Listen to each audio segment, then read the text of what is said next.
morning, everybody. Port Said University, Faculty of Commerce, Political Science Department, Dr. Ashraf Singh, Associate Professor for Politics, Public Administration, Session 6, Groups A, B, C, English sections, second year. Today, I'm going to cover Japanese civil service, building executive capacity in the Japanese civil service. In this topic, we're gonna to expose, to the Japanese culture of public administration. So traditionally, the Japanese civil service was really characterized by its stiff career structure, elite hierarchies, aged unit of intakes, and a culture filled with the importance of seniority.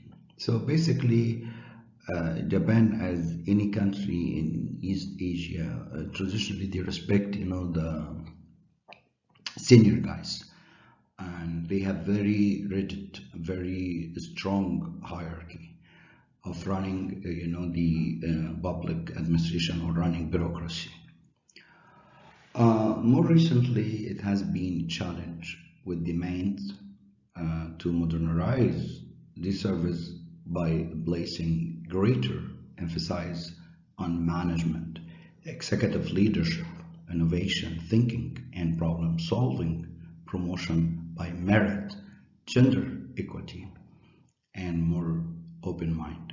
وده التحدي لليابان كدولة من الجي 7 اللي هم السبعة الكبار في الاقتصاد العالمي. هم لما بيفكروا ان هم يطوروا نفسهم ازاي بقيادة تنفيذية، بإبداعات في التفكير، في طرق لحل المشاكل، دعم بنخبة من الموارد البشرية، المساواة بين الرجل والمرأة في العمل، وفتح الذهن والعقل لكثير من الحلول الغير تقليدية. Backgrounds of Japanese civil service. طبعا the modern system of public administration in Japan was largely established in the late 19th century after Meiji restoration in 1868. طبعا restoration, in 1868. During this period, Japan's political, governmental, and related public institutions were established based on what? Models drawn from European counterparts. هنا مهم قوي ان الكالتشر بتاع اليابان في إدارة الدولة أو البيروقراسي. طبعا جت كل النماذج ديت من الثقافة الأوروبية أو من التقاليد الأوروبية في إدارة الدولة، وده يعني اللي احنا بنسميها التو واي ترافيكس، ان انا ممكن اخد من امريكا حاجه، امريكا تاخد مني حاجه. At the same time, Japan evolved its administrative system and producers to support such institutions. طبعا هنا المؤسسات وبنائها is really important for Japan or for Japanese civil service. This situation changed drastically after World War II. بعد الحرب العالمية الثانية حصل في تغير كبير despite the strong repetition of for efficiency, effectiveness, productivity, and prestige. The Japanese bureaucracy was forced to change. ده طبعا بعد الحرب العالمية الثانية كان هناك سعي لبناء اليابان بعد طبعا كل أتون الدمار اللي حصل، وده كان مهم الفعالية والإنتاجية وبناء جهاز بيروقراطي يسعى إلى تطوير والتغيير. Political and administrative reform من 1990s to 2000، وده طبعا الديكيدز اللي حصل طبعا فيها تشينجز كتير جدا في ايجيا، في تشاينا، جابان، انديا. In 1990s faced with the growing economic problems، وده طبعا كان الاقتصاد العالمي بيمر ببعض المراحل من الريسيشن، الركود او يعني فجرادوال. يعني ده بدأ يعني يبدأ ان الشركات اليابانية 1955 طبعا الرجيم هنا او النظام there emerged as يعني a variant يعني للديسكور among the elite in a favor of political reform. هنا بدأ يبان الرغبة في يعني عمل يعني بناء سياسي جديد يساعد على بناء اليابان وخصوصا البناء الديمقراطي أو بناء الدولة. ده طبعا في 1993 Mohorio was formed from an alliances of 8 separate political parties. وأنا طبعا احنا قلنا إن في public administration or public policy it's really rooted in your political system. والpolitical parties في الجابانيز system is very important على أساس إن هم عايزين ياخدوا إن في agreements على أي سياسة gonna to be executed.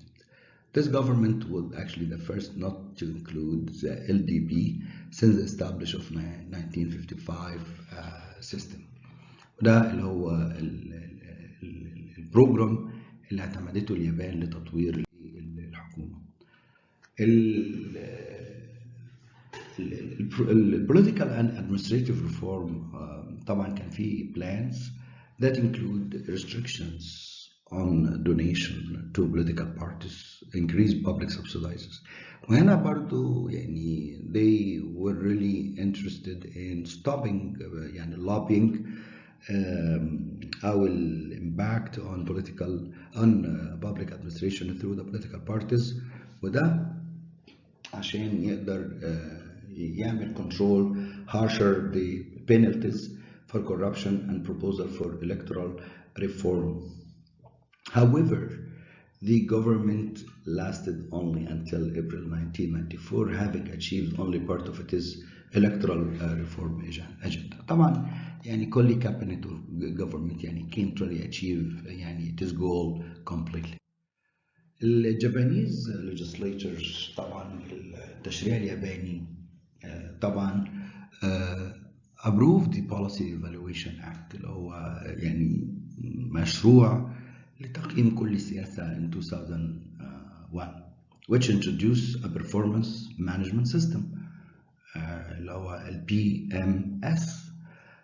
وده the act was inspired by the US government فيما يتعلق بال Government Performance and Results Act of 1993. برضو two-way traffic between Japan and Europe and Japan and United States في بعض achievements اللي بتحصل في جذر البيروقراطي. However, it is more decentralized than the US version and gives more freedom to ministers and agencies to organize their own system of evaluation. هنا ده مهم قوي ان احنا يعني to understand ان كان التشالنج الحقيقي ان احنا we need really to decentralize اللي هي اللامركزية، بتدي الحكومة والوزراء والوكالات العاملة طريقة ان هم how to really improve their own system ويعملوا موضوع المناسب. Second برضو من ضمن الريفورم اللي حصل البوليتيكال and administrative reform في ال 1990s to 2000s, the government recognized and consolidated the national bureaucracy. برضو the one office يعني ان احنا مش عايزين مكاتب كتير وزارات كتيرة، كان في 22 وزير 22 ministers and agencies became in just in one office. وده اللي احنا بنقول عليه اللي هو consolidate يعني ان انت بتركز and ان احنا وصلنا هذا الامر ان احنا حطينا في مكتب واحد. The recognitions was enacted in 1998 and came into effect in 2000. خلت يعني 3 سنين. These changes really forced wide ranging of institutional and managerial transition in the bureaucracy. طبعا يعني ان انت النهارده لما يبقى عندك البروسبكتيف والوايد يعني idea و open an idea ده لن يتحقق إلا إذا كان عندك strong political system. The current structure and compositions of the Japanese civil service. Although Japanese government have always accused the civil service of being too big وده برضو challenge لأن أنت ده بيسموه البيروقراطية المترهلة فبالتالي كان لازم برضو ان احنا يعني نبص على فكرة ان السكولرز ازاي بيحاولوا ان هم to shrink the Japanese bureaucracy as much as they can, and shrinking the bureaucracy probably can really help to improve the performance. In fact, when comparing the number of public employees with the population, Japan has just 36.4 public servants per 1,000 citizens. يعني عندهم يعني almost يعني أكتر من التلت بشوية، وده when the defense forces are included, and only 4.3 if the figure is limited administrative personnel. ده مهم قوي ان انت بتشوف النسبة بين عدد المواطنين والسيرفنتس البابليك سيرفنتس. يعني دي برضو حاجة بتقاس في موضوع الافشنسي بالنسبة لكل ده. By positions level and training of foreign employees for local organization, furthermore there are what? Human resources development in Japanese civil service بدأ يفكر ازاي اقدر how to develop the human resources. First, long-term overseas، يعني نوع من المتابعة المستمرة. fellowship program offer برامج تدريبية that enable civil servants الخدام العموميين to attend foreign graduate schools. واو، يعني بدأ دلوقتي يدي programs، يدي يعني جامعة تدريب. الناس بتيجي الجامعات عشان تاخد درجات ويروحوا يسافروا يوروب امريكا بشكل كبير عشان يشوفوا النيو تكنولوجيز، النيو تريننج، النيو بروجرامز. ده بتساعد. في طبعا الشورت تيرم اوفرسيز فellowship program that provide opportunities to work in foreign government agencies and or international organization. وده كان مهم قوي ان انا حتى من تجربتي الشخصيه انا شفت اللونج تيرم والشورت تيرم بالنسبه لحكومه اليابان في انها بترسل طبعا بعثات ومواطنيها لان هم كانوا يجوا طبعا الولايات المتحده على اساس ان هم يقدروا ياخدوا درجات علميه او ياخدوا فرص تدريبيه في جامعات متطوره يعني في هذا الشأن. حتى يمكن بيتر دراكر سكول اوف مانجمنت وده نوبل برايز جاي، وده يعني شفت انا كتير من الجابانيز كانوا موجودين في البروجرام ده او في كلية الإدارة بتاعت بيتر دراكر في كاليفورنيا. Human Resources Development in Japanese Civil Service Domestic Fellowship Program for Study in Japanese Graduate School برضو عملوا fellowships للبروجرامز داخل اليابان، طبعا داخل short term long term. This system of dispatching personnel for training also include private sector training program. وعمل برضو تدريب في القطاع الخاص. In this section the nature of Japanese civil service training will be isolated. ده بقى واضح جدا ان احنا بقى عندنا يعني تصور to understand Japanese civil service مش ازاي. راحوا هم عاملين ال NPAT اللي هي National Personal Authority Training or ال NPA. في طبعا الفاينانشال يير في 2010 the training courses offered by the NPA changed drastically and it began to offer a greater number of shorter courses. كورسات صغيرة جدا and establish new leadership empowerment courses. ولا يجهز courses leadership. The last started as a pilot project. وده مهم قوي ان انت يعني before to execute a big program you have to start really with a small project. ده احنا بنسميه pilot project، يعني برنامج تجريبي زي مثلا برنامج الصحة هنا في بورسعيد التأمين الشامل، ده برنامج تجريبي and was developed in different طبعا departments in Japan's bureaucracy.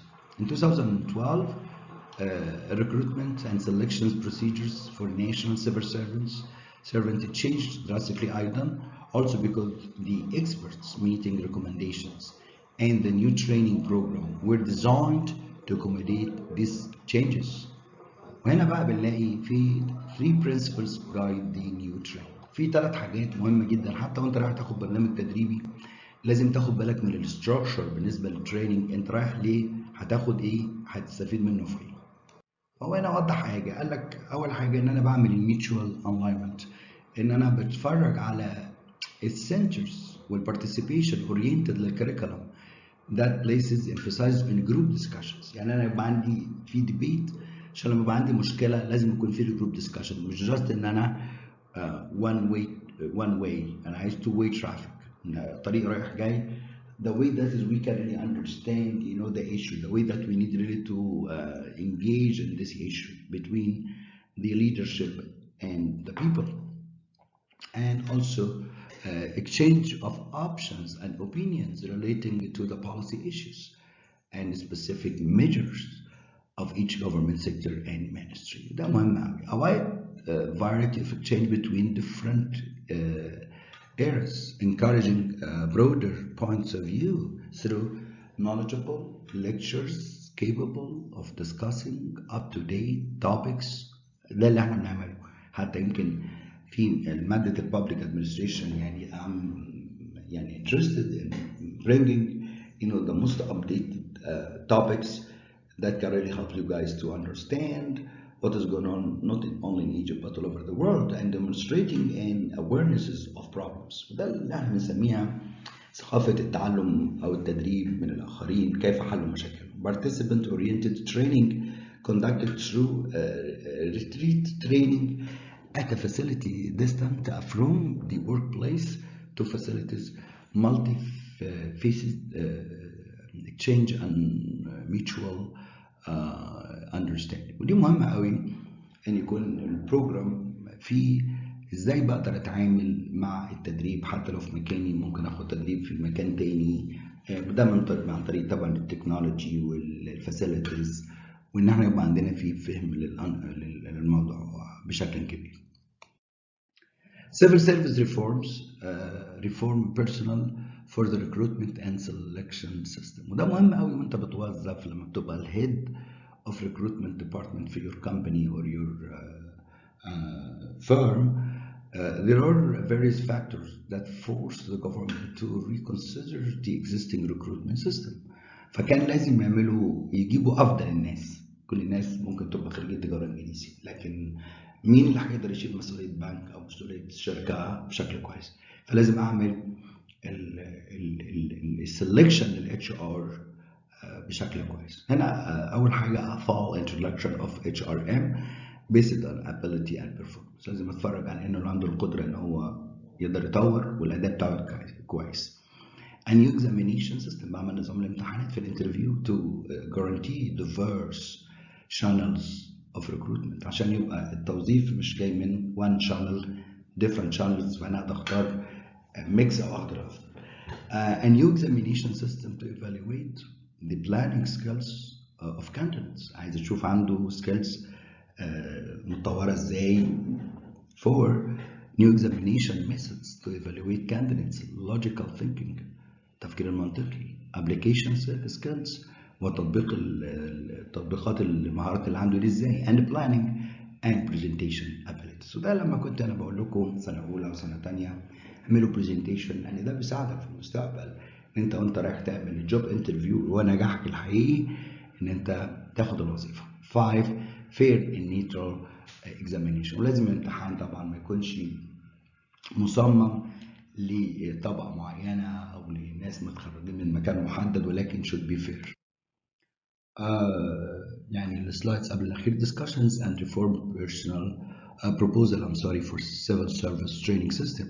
The main issue identified in the committee report were طبعا الكوميتي لما بتعمل الريبورت قال لك ان احنا عايزين نشوف الريفورم للبروبوزال ده عشان نعمل civil service في اليابان training system يمشي ازاي. The growing role and responsibilities of government. دور الحكومة بيزيد في أي دولة دلوقتي والمسؤوليات بتزيد. The increasing frequencies of scandals and policy failures. ودي بقت very common في اليابان، الفضايح المالية والفضايح السياسية وفشل بعض السياسات، ده بتخليهم برضو يفكروا في هذا الشكل. the lack of a general training to develop a capable civil servant. وهم قالوا هنا برضو احنا عندنا يعني في lack في التدريب العام المطلوب ان هو بيبقى محدد او جاي عشان يقدر يطور السيفل سيرفنتس اللي هم الخدام العموميين او الموظفين العموميين. The growing need to provide public service. طبعا يعني اي حكومه هدفها الاساسي من موظفيها انها تلبي متطلبات الناس efficiently and effectively بشكل يعني بارع ومؤثر. The changing relationship between politics and the civil service. هنا في داخل اليابان as a culture بدأ يحصل فيه تغير في العلاقة بين السياسات والcivil service. واحنا بنقول دايما separation between politics and civil service is very important. الفصل بينهم، يعني من يصنع قانون أو تشريع أو يصنع سياسة يجب ألا ينفذها، بل أن يجب أن ينفذها ناس آخرون أو آخرين. Last slides, the recommendations were as follows.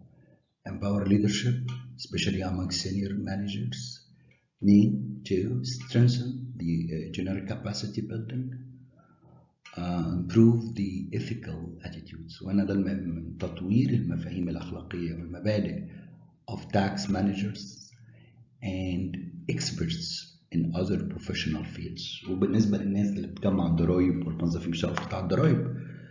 For build the capacity of managers and public servants with a market-oriented mindset. ودي مهمة أوي. ديت يعني phrase أو expression بنستخدمه إن أنت موجود في الدولة وبتشتغل، بس أنت عندك برضو فكرة market-oriented mindset، إن أنت عايز تكسب وعايز تعمل خدمات يعني بكواليتي ممتازة، وإن ما تعملش deficiencies في البادجت. ده بيتطلب يعني مانجرز وتريننج عشان تقدر تقوم بهذا الامر. واحنا شفنا التجارب دي كتير برضو في الولايات المتحده مثلا، برضو يعني يونيفرسيتي اوف كاليفورنيا، بيركلي، ايرفاين، لوس انجلوس، هي جامعه حكوميه ولكن بتاخد مصاريف من الطلبه انها offer good quality of education. فهي جامعه حكوميه ولكن فيها جانب من مفهوم الماركت oriented mindset. 5. Serve the government faithfully. وخدمة الحكومة بشكل يعني في loyalty وفي نوع من الانتماء.